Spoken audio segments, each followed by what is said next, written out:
GST merupakan cukai barang dan perkhidmatan. Negara Perancis adalah negara pertama melaksanakan GST pada tahun 1954. Kini sebanyak 160 negara telah melaksanakan GST. Semua negara ASEAN telah melaksanakan GST kecuali Brunei dan Myanmar. GST, Good and Service Tax, dalam bahasa Inggeris dan dalam bahasa Malaysia, cukai barang dan perkhidmatan. Menurut Kamu Dewan Bahasa dan Pustaka, cukai ialah sejenis bayaran yang dikenakan oleh kerajaan terhadap orang perseorangan, sama ada perbadanan, syarikat, barang-barang dan lain-lain lagi bertujuan untuk perbelanjaan negara dan sebagainya. Tujuan GST dilaksanakan adalah membolehkan pengurangan cukai pendapatan individu dan cukai korporat, menjadikan ekonomi yang lebih berdaya saing dan beban cukai lebih serata. Tujuan GST dilaksanakan di Singapura adalah seperti berikut: menggalakkan simpanan pelaburan, kutipan cukai lebih berkesan dan kos lebih rendah, membiasakan rakyat dengan cukai yang dikenakan. Kadar cukai GST mengikut tahun seperti berikut. Dapat dua kategori barang dan perkhidmatan, iaitu boleh dicukai dan tidak dikenakan cukai. Pengkelasan cukai pada tahun 1994 3%, 2003 4%, 2004 5%, 2007 7%. Kadar permulaan merupakan kadar paling rendah di dunia. Pungutan hasil cukai di Singapura terdiri daripada cukai korporat, cukai peribadi, cukai barang dan perkhidmatan dan cukai harta tanah. Pada Jun 1993, satu persidangan Parlimen Singapura telah mengumumkan bahawa kerajaan Singapura akan melaksanakan GST di negara itu mulai 1 April 1994. Dan sebelum ianya dilaksanakan, terdapat beberapa badan yang bertanggungjawab dalam membuat beberapa penambahbaikan ke atas perundangan GST.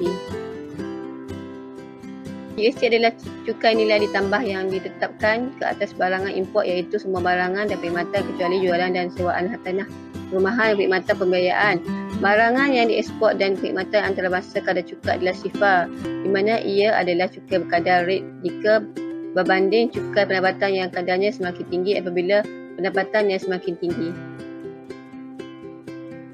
Kadar cukai pendapatan korporat adalah 40% sebelum tahun 1986. Begitu juga kadar cukai pendapatan bagi perseorangan kerana berkadar menaik. Bagi pendapatan individu tertinggi, kadarnya adalah 40% dan kadar ini tidak dapat untuk berdaya saing. GST merupakan cukai tidak langsung. Selain itu, penduduk warga emas yang semakin bertambah, asas cukai di Singapura menunjukkan semakin rendah. GST perlu diperkenalkan untuk menyeimbang asas cukai langsung yang semakin mengecil kerana golongan warga emas tidak membayar cukai. GST juga membolehkan beban cukai dapat diagihkan kepada lebih ramai penduduk di Singapura. Prinsip percukaian. Antara impak yang diperoleh dari prinsip percukaian GST di Singapura, iaitu kerajaan itu sendiri ialah penjanaan dapatan cukai yang dapat dijangka ke arah kestabilan ekonomi yang lebih baik dan dapat mengelakkan berlakunya kelemahan kepada prinsip percukaian tersebut. Impak prinsip percukaian juga adalah kecekapan percukaian tersebut oleh kerana kos pentadbiran dan pengutipannya yang kurang memberangsangkan dan pengutipannya juga tidak begitu sistematik dan tidak lancar. Juga memberikan kelebihan kepada kerajaan dalam mendapatkan cukai korporat dan cukai individu yang kurang dari jumlah yang sepatutnya dikenakan kepada sesebuah organisasi serta dapat meningkatkan galakan pelaburan asing secara langsung.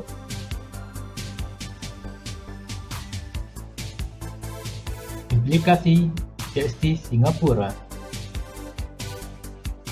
Kerajaan Singapura telah mengambil saranan Jawatankuasa Ekonomi 1986 yang beralih dari cukai langsung ke cukai tidak langsung setelah mendapati kadar cukai pendapatan korporat dan kadar cukai pendapatan.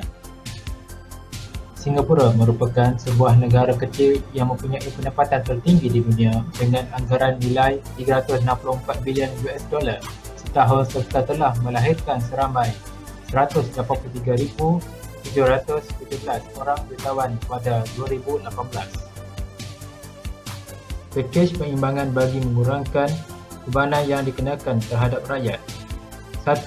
Penurunan cukai korporat dan cukai individu. 2. Rebat untuk caj utiliti dan perkhidmatan. 3. Menambah caruman bantuan perubatan kepada golongan tua. 4. Tambah nilai akaun pendidikan selepas menengah. 5. Menambah caruman kepada wang simpanan pekerja. 6. Faedah pemindahan langsung dalam bentuk bayaran tunai. 7. Skop pengecualian cukai diluaskan. 8. Penurunan cukai golongan berpendapatan rendah. 9. Pelaksanaan program tambahan pendapatan pekerja. Kesimpulan, struktur kadar cukai yang digunakan bagi GST adalah bersifat proporsional. Sistem percukaian GST ini turut menyumbang dari segi peningkatan ekonomi sesebuah negara itu sendiri. Selain itu, GST juga turut menaikkan status sesebuah negara itu dapat bersaing dengan negara maju yang lain. Sekian, terima kasih dari kami, Pusat Langkawi.